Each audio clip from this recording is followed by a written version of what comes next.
नमस्कार दोस्तों, स्वागत है आपका अपने YouTube channel GS kingdom for exam में। दोस्तों, आज से हम हिंदी की क्लासेस की एक सीरीज स्टार्ट करने जा रहे हैं, जिसमें हम यूपी टेट, सी टेट और सुपर टेट जैसी परीक्षाओं को टारगेट करके चलेंगे। दोस्तों, आज का यह वीडियो इस सीरीज का पहला वीडियो होगा, जिसमें हम समझेंगे कि भाषा क्या है, भाषा किसे कहते हैं, भाषा के कितने प्रकार होते हैं और एक भाषा के रूप में हिंदी का विकास कैसे होता है। दोस्तों, आप यह वीडियो पूरा अंत तक देखिएगा। आज के बाद इस टॉपिक से आपके सारे डाउट्स क्लियर हो जाएंगे। तो चलिए शुरू करते हैं आज की अपनी क्लास। से पहले हम समझते हैं कि भाषा किसे कहते हैं। विचारों या अपने मन के भावों को हम जिस माध्यम से प्रकट करते हैं उसे भाषा कहते हैं, या दूसरे शब्दों में इसे हम कह सकते हैं कि भावों या विचारों के प्रकटीकरण के माध्यम को भाषा कहते हैं। इसका मतलब ये हुआ कि हमारे मन के अंदर जो भी विचार होता है, जो भी हमारे अंदर की भावनाएं होती हैं, हम जिस माध्यम या जिस साधन के द्वारा उसे हम दूसरों के सामने बाहर निकालते हैं, प्रकट करते हैं, उसे ही कहते हैं भाषा। जैसे ये है रमेश और ये है सुरेश। अब इन दोनों के मन में कुछ विचार आ रहे हैं, इनकी कुछ भावनाएं हैं। अब रमेश के मन में जो भी विचार आ रहे हैं वो सुरेश के सामने अपने विचारों को प्रकट करना चाहता है, लेकिन इसे अपने विचारों को प्रकट करने के लिए एक साधन की आवश्यकता होगी, जिसे हम कहते हैं भाषा। उसी प्रकार अगर सुरेश को अपने मन के विचारों को रमेश के सामने प्रकट करना है, अर्थात बाहर निकालना है कि उसके मन में क्या चल रहा है, उसकी क्या भावनाएं हैं, तो उसे जिस साधन की आवश्यकता होगी उसे हम भाषा कहेंगे।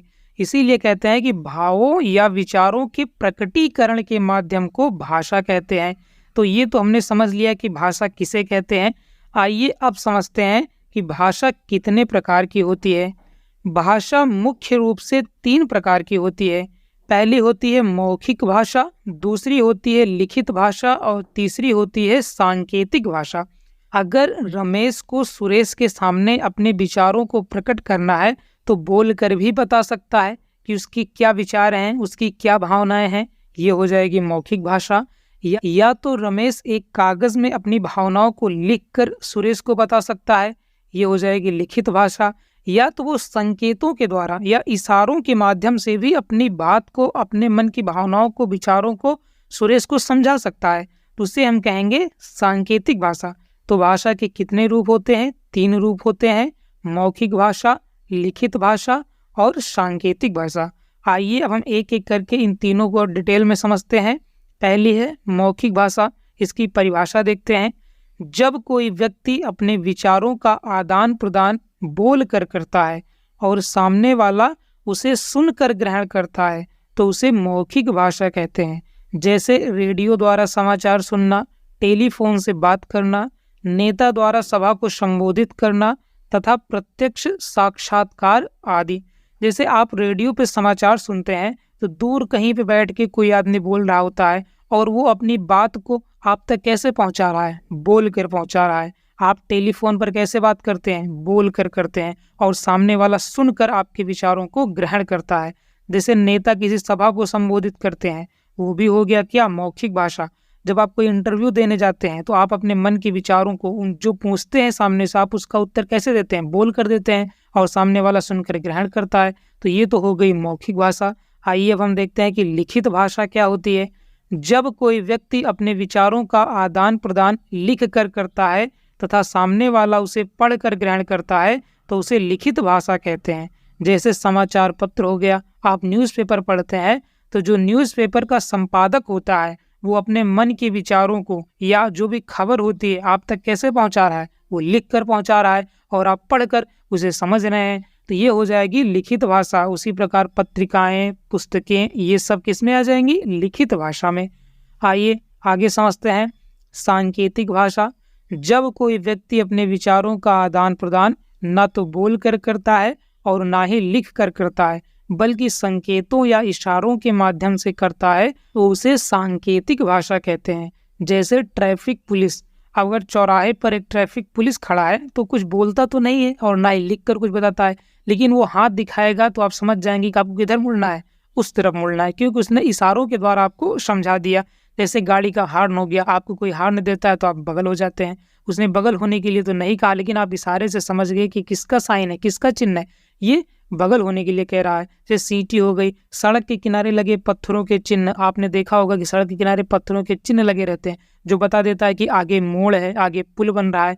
उसमें पूरी बात नहीं लिखी जाती कि आपको दाहिने मुड़ना है, लेकिन वो इशारों के माध्यम से बता देता है। जैसे ट्रैफिक लाइट हो गई, रेड होने पर आप रुक जाते हैं, जबकि वो आपको रुकने के लिए तो कह नहीं रहा, लेकिन आप समझ गए कि इसका मतलब क्या है, कि हमको रुकना है। तो ये होती है सांकेतिक भाषा। आइए अब हम आगे बढ़ते हैं और हम देखते हैं कि हिंदी भाषा का विकास कैसे होता है। हिंदी विश्व की लगभग 3000 भाषाओं में से एक है। हिंदी फारसी भाषा का शब्द है। ये मोस्ट इंपॉर्टेंट पॉइंट है, आपके एग्जाम में कई बार पूछा गया है कि हिंदी जो शब्द है, हिंदी शब्द वो किस भाषा का है, वो फारसी भाषा का है। आप याद रखिएगा, जो ईरानियों के द्वारा सिंधु नदी के आधार पर दिया गया। जो ईरान के लोग थे वो सा को हा बोलते थे, और इसी से हिंदी शब्द निकल कर आया है। तो जो हिंदी शब्द है वो फारसी भाषा का शब्द है और ईरानियों के द्वारा सिंधु नदी के आधार पर दिया गया है, ये आप याद रखिएगा। हिंदी शब्द का सर्वप्रथम प्रयोग एक मुस्लिम इतिहासकार अल-बरूनी ने अपनी पुस्तक किताब उल हिंद में किया था। ये भी इम्पोर्टेंट पॉइंट है, आप याद रखिएगा। आइए देखते हैं कि हिंदी भाषा का विकास कैसे होता है, कि संस्कृत से कैसे वो हिंदी बन गई। तो प्राचीन काल में सबसे पहले थी वैदिक संस्कृति, जिसमें कि 4 वेदों की रचना हुई है। इसे आम लोगों को बोलने में कठिनाई होती थी, इसीलिए ये संस्कृत आगे नहीं बढ़ पाई। और उसी के समय 2 प्रकार की संस्कृत हुआ करती थी। एक होती थी जिसमें कि रचनाएं होती थी, और एक जो आम लोगों के द्वारा संस्कृत बोली जाती थी उसे कहते थे लौकिक संस्कृति, जिसमें कि रामायण और महाभारत की रचना हुई। अगर अभी आप ही देखें तो आप जो हिंदी बोलते हैं, क्या वो शुद्ध हिंदी बोलते हैं? जो किताबें लिखी जाती है वो शुद्ध हिंदी में लिखी जाती हैं, आप उस तरह का नहीं बोल पाएंगे। जो आम लोगों की बोलचाल की भाषा होती है वो कुछ अलग होती है। तो यही अंतर था वैदिक संस्कृति और लौकिक संस्कृति में। उसी लौकिक संस्कृत से निकल कर आती है पाली भाषा, और पाली भाषा में बौद्ध साहित्य की रचना होती है, जिसे हम त्रिपिटक कहते हैं। ये आपके जीके में भी कई बार पूछा गया है कि त्रिपिटक किससे संबंधित है? बौद्ध साहित्य से। और इसकी रचना किस भाषा में हुई है? पाली भाषा में। और पाली भाषा से निकल कर आती है प्राकृत भाषा, जिसमें कि जैन साहित्य की रचना की गई है, और जैन साहित्य को आगम कहा जाता है। ये भी आपके जीके का भी क्वेश्चन है कि जो जैन धर्म का साहित्य है उसे आगम कहते हैं, और उसकी रचना प्राकृत भाषा में हुई है। प्राकृत भाषा के बाद शब्दों का स्वरूप उच्चारण के आधार पर बिगड़ता गया। जैसे किसी का नाम रामेश्वर है, उसे क्या बोल देंगे कि ये रमेश्वर है, मतलब कि उच्चारण के आधार पर जो शब्दों का स्वरूप था वो बिगड़ने लगा। आम लोग जो थे बोलचाल में उन शब्दों को उतना सही से उच्चारण नहीं कर पाते थे, इसीलिए उच्चारण के आधार पर शब्दों का स्वरूप बिगड़ता गया, और उससे निकल कर आती है अपभ्रंश भाषा, जिसे कहते हैं शब्दों का बिगड़ा हुआ रूप। और इससे निकल कर आता है अवहट्ट, और अवहट्ट से निकल कर आती है हिंदी। तो आप समझ गए होंगे कि हिंदी का विकास कैसे हुआ। आइए एक बार फिर से देख लेते हैं। सबसे पहले थी संस्कृति, फिर उसके बाद निकल कर आती है पाली भाषा, फिर पाली से निकल कर आती है अपभ्रंश, और अपभ्रंश से निकल कर आती है अवहट्ट, और अवहट्ट से निकल कर आती है हिंदी। आप इस क्रम को याद रखिएगा, ये मोस्ट इंपॉर्टेंट है। संविधान की 8वीं अनुसूची में 22 भाषाओं में से एक भाषा हिंदी है, अर्थात हिंदी को संविधान द्वारा मान्यता भी प्राप्त है, तथा संविधान के भाग 17 में अनुच्छेद 343 से 351 के बीच इसे राजभाषा का भी दर्जा दिया गया है। ये मोस्ट इंपॉर्टेंट पॉइंट है, आप इसे याद रखिएगा। हिंदी में 5 उपभाषाएं तथा 18 बोलियां हैं। ये भी इंपॉर्टेंट पॉइंट है, आपके एग्जाम्स में पूछा जाता है कि हिंदी की कितनी उपभाषाएं हैं? 5 उपभाषाएं हैं।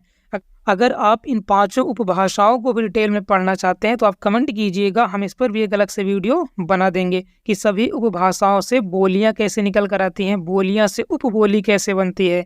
आगे देखते हैं हम। 14 सितंबर 1949 को संविधान द्वारा हिंदी को मान्यता दी गई थी, इसीलिए हम 14 सितंबर को हिंदी दिवस भी मनाते हैं। आइए कुछ शब्दावलियां हिंदी भाषा से संबंधित जिनको हम समझ लेते हैं कि बोली क्या होती है, भाषा क्या होती है, मातृभाषा क्या होती है, राजभाषा क्या होती है, राष्ट्रभाषा क्या होती है। सबसे पहले हम देखते हैं बोली क्या होती है। ये सीमित क्षेत्र में बोली जाती है, अर्थात ये बहुत ज़्यादा बड़े क्षेत्र में नहीं बोली जाती, ये सीमित क्षेत्र में बोली जाती है, जिसे हम कहते हैं बोली। और जो भाषा होती है ये व्यापक क्षेत्र में बोली जाती है, ये बहुत बड़े भूखंड पर बोली जाती है, जिसे हम भाषा कहते हैं। मातृभाषा क्या होती है? जो माता के मुख से सीखते हैं, समाज से सीखते हैं, उसे हम कहते हैं मातृभाषा। हम बोलने को तो बोल देते हैं कि हमारी मातृभाषा हिंदी है, लेकिन क्या सच में सबकी मातृभाषा हिंदी है?